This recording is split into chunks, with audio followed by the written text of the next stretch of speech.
వందే మాతరం గీతం 150 వసంతాలు పూర్తి చేసుకున్న సందర్భంగా తిరుపతి జిల్లా పాకాల మండలం మొగరాల జిల్లా పరిషత్ ఉన్నత పాఠశాల ఆవరణలో వేడుకలు ఘనంగా జరుపుకున్నట్లు పాఠశాల ప్రధానోపాధ్యాయురాలు సుమలత పేర్కొన్నారు.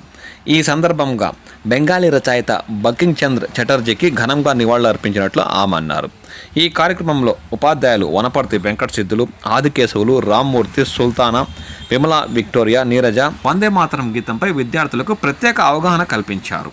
అనంతరం వారు వందే మాతరం గీతాన్ని ఆలపించారు.